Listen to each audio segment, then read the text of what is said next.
আসসালামু আলাইকুম। সংবাদে আপনাদের সবাইকে স্বাগত। সংবাদ শিরোনাম। ডেঙ্গু পরিস্থিতি আরও ভয়াবহ। একদিনেই 12 জনের মৃত্যু, হাসপাতালে ভর্তি প্রায় 750। বিলম্বে চিকিৎসার কারণেই বাড়ছে প্রাণহানি, বলছেন রোগ তত্ত্ববিদ। পিআরএন নামে ফ্যাসিবাদ কায়েমের ষড়যন্ত্র চলছে। অভিযোগ বিএনপি নেতাদের। এলডিসি উত্তরণ স্থগিত রাখতে জাতিসংঘে চিঠি দিতে সরকারের প্রতি আহ্বান। যদি আমরা অব্যাহতভাবে এগিয়ে যেতে চাই, যে নতুন বাংলাদেশের স্বপ্ন আমরা দেখছি। আয়োজনে অন্তর্বর্তী সরকারের উপর আস্থা আছে 70% মানুষের। জরিপ ইনোভেশনের। পিআর কি জানে না 56% জনগণ। ভারত, মালয়েশিয়া সহ 5 দেশে সাবেক ভূমিমন্ত্রী সাইফুজ্জামানের বিপুল সম্পদের সন্ধান। দুদকের রেড নোটিশ জারির আবেদন মঞ্জুর। আসসালামু আলাইকুম। এতক্ষণ শুনছিলেন সংবাদ শিরোনাম, এখন শুনবেন বিস্তারিত। ডেঙ্গুতে বছরের সর্বোচ্চ মৃত্যু দেখল দেশ। 24 ঘন্টায় মারা গেছেন 12 জন। সবচেয়ে বেশি মৃত্যু বরিশাল বিভাগে। স্বাস্থ্য বিভাগ বলছে, জ্বর নিয়ে অবহেলা এবং দেরিতে চিকিৎসা শুরুর কারণে প্রাণহানি কমানো যাচ্ছে না। ডেঙ্গু এখন সারা বছরের রোগ। দেশের প্রায় সব জেলাতেই ডেঙ্গুর বিস্তার হয়েছে। সবচেয়ে নাজুক পরিস্থিতি বরিশাল বিভাগে।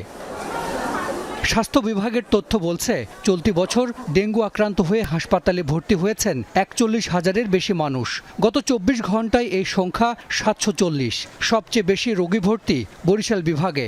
আক্রান্তদের বেশিরভাগের বয়স 20 থেকে 40 বছরের মধ্যে। NS1 এর ক্ষেত্রে আমরা বলি জ্বর আসার প্রথম 3 দিনের মধ্যে আসতে হবে। এখন কেউ যদি 4 নাম্বার দিন বা 5 নাম্বার দিনে NS1 টেস্ট করে এবং তার নেগেটিভ আসে এবং সে যদি মনে করে তার ডেঙ্গু হয়নি, তাহলে তো ডায়াগনোসিস হবে না। টাইমিং খুব বড় একটা ব্যাপার। NS1 এর ক্ষেত্রে প্রথম 3 দিনের মধ্যে করতে হবে এবং IgM এর ক্ষেত্রে 5 দিন পরে করতে হবে। আক্রান্তের সঙ্গে বেড়েছে মৃত্যুও। 24 ঘন্টায় 12 মৃত্যুর মধ্যে 5 জন বরিশালে ও 5 জন ঢাকায়। স্বাস্থ্য বিভাগ জানিয়েছে, এবছর ডেঙ্গুতে প্রাণ হারিয়েছেন 179 জন। কিন্তু পেশেন্টগুলো আমাদের কাছে আসছে অনেক পরে, যখন আসলে আমাদের বেশি কিছু করার থাকছে না। বাইরে কোথাও না কোথাও চিকিৎসা নিয়ে আমরা হাতে মাত্র 1 দিন বা 2 দিন সময় পাচ্ছি এখানে, এবং অত্যন্ত মুমূর্ষু অবস্থায় আসছে এবং এর ফলে আমাদের করণীয় খুবই কম থাকছে। তো এটা আমরা চেষ্টা করছি যে যত তাড়াতাড়ি সম্ভব রোগীদেরকে হাসপাতালে আনয়নের জন্য, জ্বর হওয়ার পরপরই। রাজধানীতে ডেঙ্গুতে মৃত্যু সবচেয়ে বেশি দক্ষিণ সিটি কর্পোরেশন এলাকায়। স্বল্পোন্নত দেশের তালিকা এলডিসি থেকে বাংলাদেশের এখনই উত্তরণের সময় আসেনি বলে মনে করে বিএনপি। ব্যবসায়ী নেতাদের সাথে বৈঠক শেষে বিএনপির স্থায়ী কমিটির সদস্য আমির খসরু মাহমুদ চৌধুরী অর্থনীতি, ব্যবসা বাণিজ্য এগিয়ে নেওয়ার স্বার্থে এলডিসি উত্তরণ স্থগিত রাখার পক্ষে মত দেন। যদিও ব্যবসায়ী নেতারা জানান, পুরনো স্থগিত নয়, বরং প্রস্তুতির জন্য 3 বছর সময় চান তারা। জামায়াতের আমিরের সাথে বৈঠকের পর এবার বিএনপি মহাসচিবের সাথে বৈঠক করেন বিজিএমই সভাপতি সহ দেশের শীর্ষ ব্যবসায়ী নেতারা। রাজধানীর গুলশানে বিএনপি চেয়ারপারসনের কার্যালয়ে এই বৈঠক হয়। প্রধান উপদেষ্টার জাতিসংঘে যাওয়ার আগ মুহূর্তে প্রায় 1.5 ঘন্টা বিএনপি নেতাদের সাথে বৈঠক করেন ব্যবসায়ী নেতারা, যেখানে গুরুত্ব পায় এলডিসি থেকে উত্তরণের সময়সীমা আর শ্রমিক আইন প্রসঙ্গ।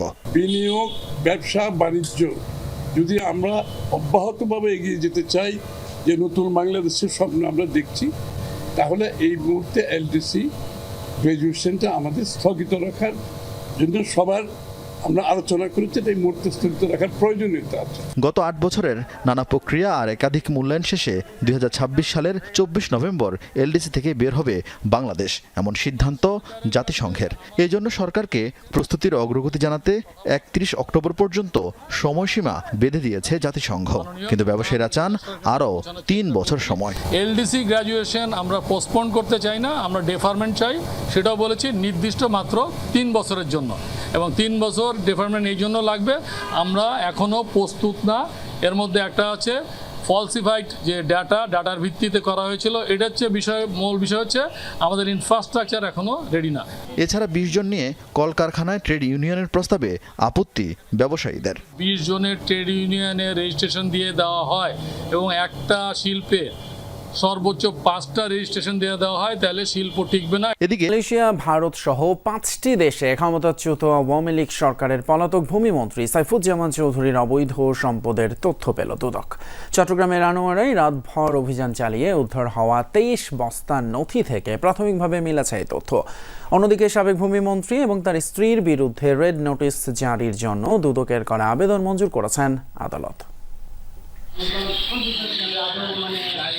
বস্তা ভর্তি এসব নথি রাখা হয়েছিল লুকিয়ে, যাতে আড়াল করা হয়েছিল বিভিন্ন দেশে সাবেক ভূমিমন্ত্রী সাইফুজ্জামান চৌধুরীর হাজার কোটি টাকার সম্পত্তির হিসাব।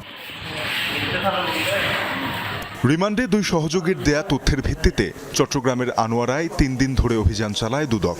সাবেক ভূমিমন্ত্রীর স্ত্রী রুখমিলা জামানের গাড়ি চালক ইলিয়াসের প্রতিবেশী ওসমানের বাড়িতে শনিবার রাতভর অভিযানে বেরিয়ে আসে 23 বস্তা নথি।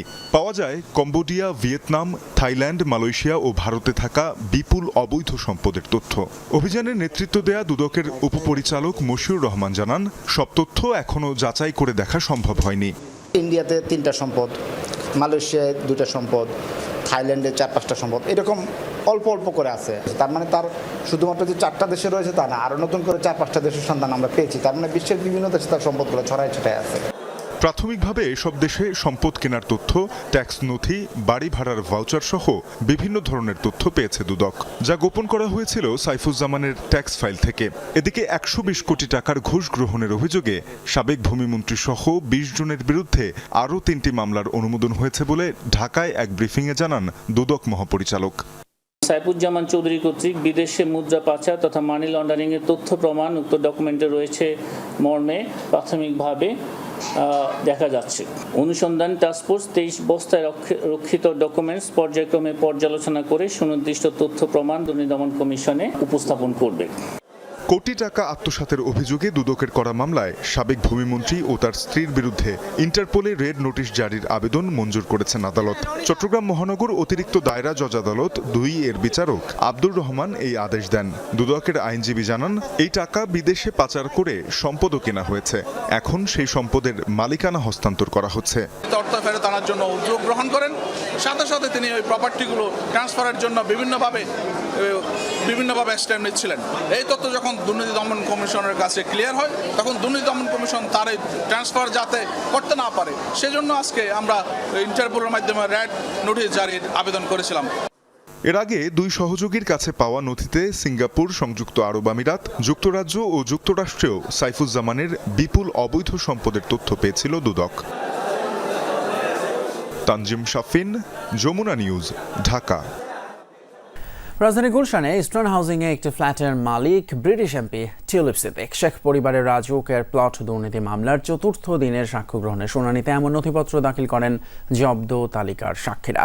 রোববার ঢাকার 4র্থ বিশেষ জজ